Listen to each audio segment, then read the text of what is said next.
The bright yellow envelope stuck to my front door was impossible to miss.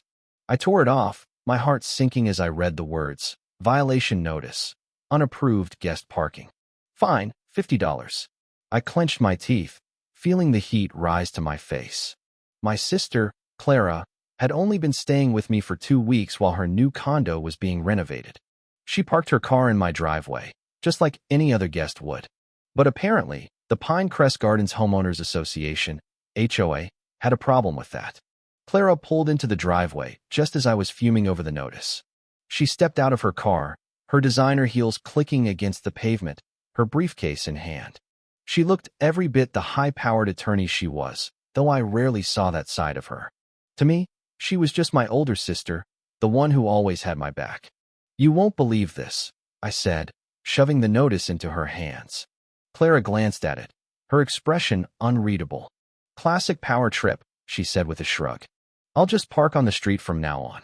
But something about this felt personal. I'd lived in Pinecrest Gardens for 5 years without a single issue. Now, suddenly, the HOA was breathing down my neck. The next morning, I spotted Diane Harper, our HOA president, standing on the sidewalk in front of my house. She was taking photos of my yard with her phone, not even trying to hide it. When she saw me watching her through the window, she gave me a smug little wave. "That woman is obsessed with control," my neighbor, Rob, told me later that day. "Ever since she became president 6 months ago, violations have gone up 300%. My kid got fined for leaving his bike in our driveway overnight." That evening, as Clara and I were making dinner, the doorbell rang. Standing on my porch were Diane and Thomas Harding, the HOA treasurer. Both wore matching navy blue blazers with gold Pinecrest Gardens pins. "We need to discuss your growing list of violations," Diane said, not bothering with a hello. Her voice was sweet, but her eyes were cold as ice. "Growing list?" "It was just one parking notice," I replied, trying to stay polite. Thomas pulled out a tablet and started reading. "Unapproved guest parking, 50. Improper trash bin placement, 50. Improper trash bin placement, 75. Unapproved vehicle in driveway, 100. Unauthorized wind chimes, 100. Unauthorized wind chimes, 75. Wind chimes? I've had those for 2 years. I sputtered. "The bylaw against noise-making decorations was passed last month," Diane said with a smile. "Page 47 of the updated guidelines. You did read the new manual, didn't you?" "This is ridiculous," I said. "My trash bins are exactly where they've always been. They must be precisely 6 inches from the side of the house," Thomas explained. "Yours are 8 inches out. I measured personally." Clara appeared behind me. "Is there something I can help with?" she asked calmly. Diane's eyes narrowed. "And you are?" "Her sister. Not a guest. I'm staying temporarily while my house is being renovated." "Any stay over 10 days requires board approval," Diane snapped. "That's another $150 fine." I felt my chest tighten. This was getting out of hand. "Rules are rules," Thomas said with a shrug. "Payment is due in 48 hours. After that, it doubles. And we need your sister's vehicle removed from the property by tomorrow." As they walked away, I saw Diane turn to whisper something to Thomas. They both laughed while glancing back at my house. That night, I couldn't sleep. I kept wondering why Diane had suddenly targeted me. Around 2 a.m., I heard a car door slam. I peeked through the blinds to see Thomas placing something on my mailbox. When he left, I sneaked outside to find another violation notice: unapproved exterior lighting. Fine, $100. My porch light, the same one I'd had since moving in. The next day, 3 more neighbors on my street received similar notices. Ellen across the street got fined for her flower pots being non-conforming colors. Old Mr. Jacobson 2 doors down received a $200 fine for his grandson's tricycle being visible from the street. "Something fishy is happening," Ellen told me when we met at the mailboxes. Diane's husband works for Valley Development Group. They've been buying up houses in neighborhoods like ours. That afternoon, I watched from my kitchen window as Diane and Thomas walked the neighborhood, pointing at houses and making notes. When they passed my driveway, Diane took out a measuring tape and ran it from my mailbox to the street, smiling as she wrote something down. I decided to do some digging. While Clara was at work, I pulled up the county property records website. What I found made my stomach drop. 6 homes in our neighborhood had been sold in the last 3 months, all to shell companies linked to Valley Development Group. When Clara got home, I showed her what I'd found. Classic predatory tactic, she said, studying my notes. Create impossible standards, harass homeowners with fines, drive people to sell. What can we do? I asked. First, we document everything, Clara replied, pulling out her laptop. Forward me all the violation notices. I want dates, times, amounts. As she typed, I noticed something different about my sister. The professional calm demeanor she always had was still there, but now there was a steely determination in her eyes. Clara, I said slowly, what exactly do you do at your law firm? She looked up with a small smile. I specialize in property law and predatory housing practices. But let's keep that our secret for now. The next morning, I woke to find my entire front yard covered in orange violation flags. Each one had a different infraction written on it. Grass too tall, unapproved plant species, decorative rock placement violation. From across the street, I spotted Diane watching from her window, coffee cup in hand. When our eyes met, she didn't look away. She just smiled wider. What she didn't see was Clara taking photos of every flag, her phone automatically timestamping and geotagging each image. Nor did she see Rob's security camera capturing the whole scene from his porch. This means war, I whispered to myself. I gasped in shock when I turned onto my street later that day. A massive tow truck was backing up to Clara's car with flashing lights. Two men in uniforms were attaching chains while Diane stood nearby, arms folded, with a triumphant look on her face. Stop, I shouted, running toward them. What are you doing? That car is legally parked on a public street. One of the tow operators looked uncomfortable. Ma'am, we have authorization from the HOA to remove this vehicle. The HOA has no authority over public streets. I insisted, pulling out my phone. I'm calling the police. Diane stepped forward, her heels clicking on the pavement. Actually, we do have authority. This section of street was deeded to the association in the original community plan. Page 118 of the covenants. She handed me a paper with an official-looking stamp. Plus, your sister is an unauthorized resident. The total fine is now $650, due immediately. My hands shook as I tried to think. This isn't right. Rules are rules, Diane said with a shrug. Perhaps you should consider if this neighborhood is really right for you. I watched helplessly as they towed Clara's car away. On my front door was a boot notice and another violation paper. Unsightly yard decorations. Violation flags. Fine, $200. Inside, I called Clara immediately. They towed your car from the street, I said, my voice cracking with anger. I know, she replied calmly. I got an alert from my tracking app. Don't worry about it. I've already called our police contact. Police contact? Clara, what's going on? I'll explain tonight, she said. Right now, I need you to take photos of every document they've given you. And don't touch those flags in the yard. We need them as evidence. 2 hours later, a knock at my door revealed Rob and Ellen, both holding HOA violation notices. We got hit too, Ellen said, waving her paper. $300 for excessive garden gnomes. I only have one. Rob nodded glumly. They're saying my American flag is mounted at an unapproved angle. Whatever that means. Soon, 5 more neighbors arrived, all with similar stories. Margaret showed us a $250 fine for a bird feeder she'd had for 12 years. Old Mr. Jacobson received a notice that his handicap ramp needed to be removed because it wasn't pre-approved. Sophia, a single mom from 2 streets over, was in tears explaining how they threatened to put a lien on her house because her kids left bicycles in the front yard. They're targeting everyone who can't easily fight back, Rob observed. Elderly people, single parents, people who work long hours. Just then, Clara walked in, followed by a police officer. My sister looked perfectly calm, but I noticed how tightly she gripped her leather portfolio. Everyone, this is Officer Rivera, she announced. He's here to take statements about the illegal towing and harassment. The officer nodded. We've received multiple complaints about this HOA in recent weeks. I'd like to hear from each of you. As everyone shared their stories, Clara set up her laptop and connected it to my TV. While Officer Rivera documents your experiences, I want to show you what I've discovered, she said, pulling up a spreadsheet. I've been tracking every violation notice in this neighborhood for the past 2 weeks. The screen filled with dates, addresses, fine amounts, and photos. 93 violations issued in 14 days, Clara explained. That's compared to 37 in the entire previous year. She clicked to another screen showing a map of our neighborhood with houses highlighted in different colors. Red marks show homes that received more than 5 violations. Yellow shows homes recently sold. Notice anything? The pattern was obvious. Houses with the most violations were directly adjacent to recently sold properties. They're creating a domino effect, Clara explained. Force one homeowner out, then target their neighbors. But why? Margaret asked. Clara pulled up property records. All 7 recently sold homes were purchased by shell companies connected to Valley Development Group.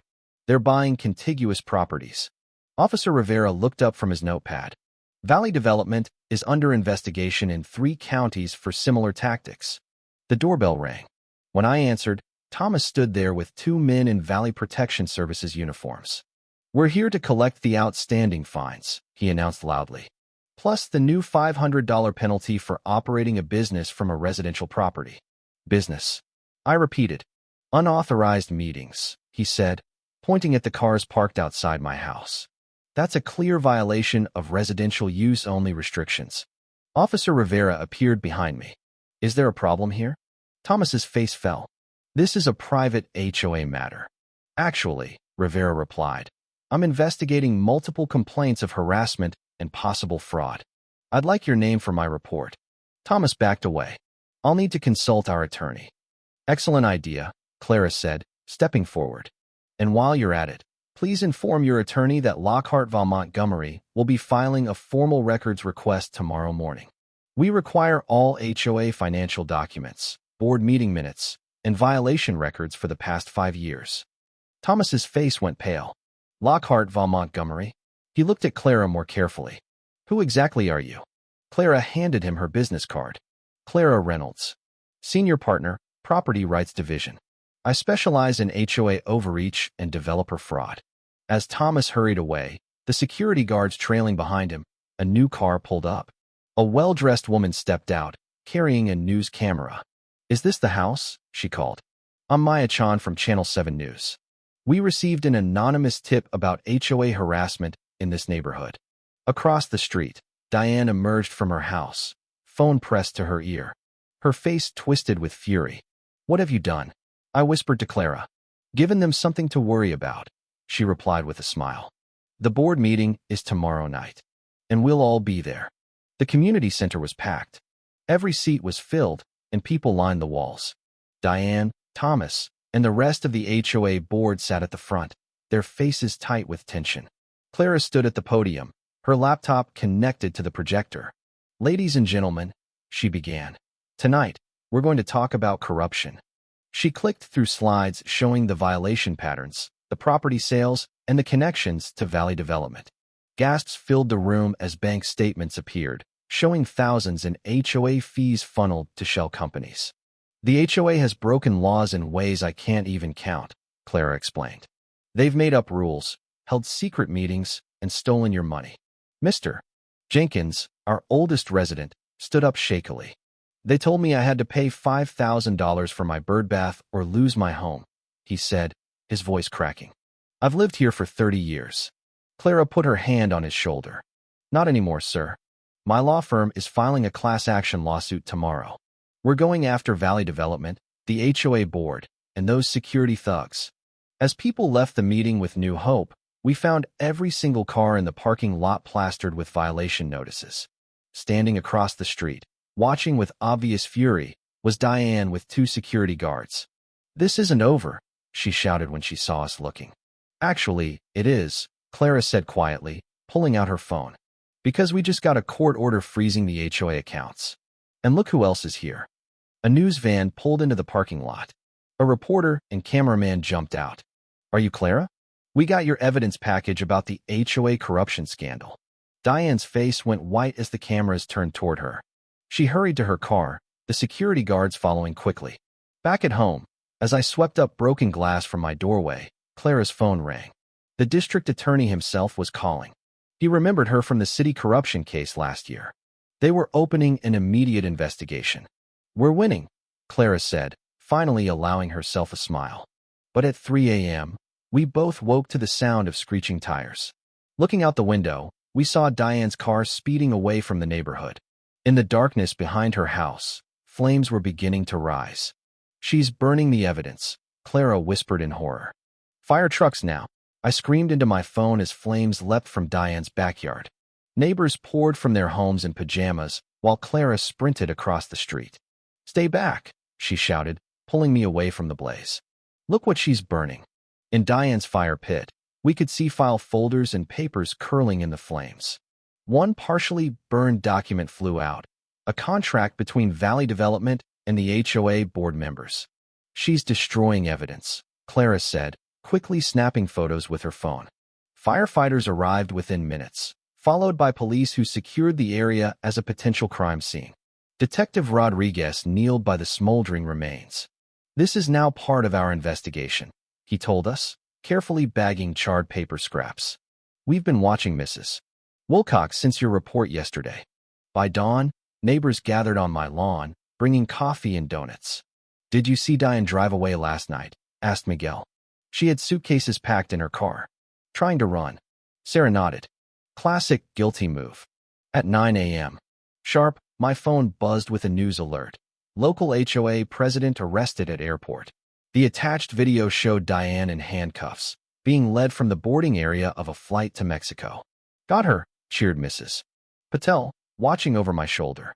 Clara's phone rang nonstop that morning. First her law firm, then the district attorney, then reporters. By noon, Thomas, the HOA treasurer, turned himself in, agreeing to testify against Diane and Valley Development in exchange for a lighter sentence. "He's singing like a bird," Clara told me, covering the phone. "Says Valley Development planted Diane in our neighborhood 3 years ago to drive people out. They paid her a 10% commission on every house she helped them buy below market value." That afternoon, we received shocking news. 17 homeowners in Pinecrest Gardens had already sold to Valley Development at massive losses after HOA harassment. The development company had plans for a luxury condo tower where our home stood. "It gets worse," Clara said, reviewing financial records the court had ordered released. "They've stolen over $300,000 from our HOA maintenance fund.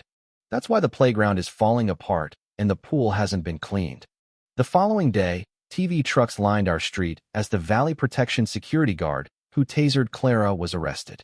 The cameras caught him being read his rights as neighbors cheered from their lawns. "He was never even licensed to carry a taser," Detective Rodriguez told us. "These guys were basically hired thugs with fake uniforms." A week later, the judge granted our emergency petition to freeze all HOA activities. Given the overwhelming evidence of fraud and corruption, Judge Martinez announced, this court has no choice but to appoint a receiver until new elections can be held. Valley Development CEO was indicted next, along with 2 city officials who had fast-tracked zoning changes for the planned condo project. The company's stock plummeted as investors fled. "We found a secret bank account," Clara said one evening, reviewing documents with me. "That's where your HOA fees really went, straight to the Cayman Islands." The district attorney called a press conference where he publicly thanked Clara and our neighborhood for uncovering the scheme. "This type of corruption hurts real families," he said. "We believe similar schemes may be operating in other communities." 6 weeks later, our class action lawsuit resulted in Valley Development paying $4.8 million to affected homeowners. Every improper fine was canceled, and liens were removed from homes. The company was forced to sell back all 17 properties they had acquired through their scheme. "Worth getting tasered for," Clara joked as we watched the settlement announcement on TV. The best moment came 2 months after Diane's arrest. Our neighborhood gathered in the newly renovated community center, paid for by the settlement, to elect a new HOA board. Mrs. Patel, Miguel, and Sarah were among those chosen. "Our first act," Sarah announced as new board president, "is to approve these bylaws written by Clara. They require total financial transparency, recorded meetings open to all residents, and an annual independent audit." The crowd erupted in applause as Clara blushed. Later that night, as neighbors mingled with refreshments, Clara pulled me aside. "My firm wants me to head up a new division," she said, her eyes sparkling with excitement. We specialize in helping neighborhoods fight corrupt HOAs. You're moving back to your apartment downtown? I asked, disappointed. She grinned and pointed across the street. See that for sale sign on Diane's old house? I made an offer this morning. Full price. I hugged her tightly. Diane would hate that so much. One more thing, Clara said, lowering her voice. The FBI came to my office today. Turns out our little HOA scandal broke open something much bigger. Corrupt HOAs and development companies pulling the same scheme in 6 different states. 3 months later, Pinecrest Gardens hosted its first ever neighborhood block party. Kids played on the new playground equipment while adults grilled burgers and shared stories. The basketball hoop, bird feeders, and ethnic garden plants were all on proud display. No violation notices in sight. Mr. Jenkins unveiled a new community garden where Diane's house once stood. Clara had decided the neighborhood needed green space more than she needed that particular home. From this soil, something good will grow, the old man said, planting the first tomato seedling. That evening, as string lights twinkled over our cul-de-sac and neighbors danced to music, I found Clara talking with Detective Rodriguez, now a friend. Remember when she had me tasered right there in your doorway? She laughed, pointing to my front door. Biggest mistake of her life, I replied. No. Clara corrected me, looking around at our transformed neighborhood.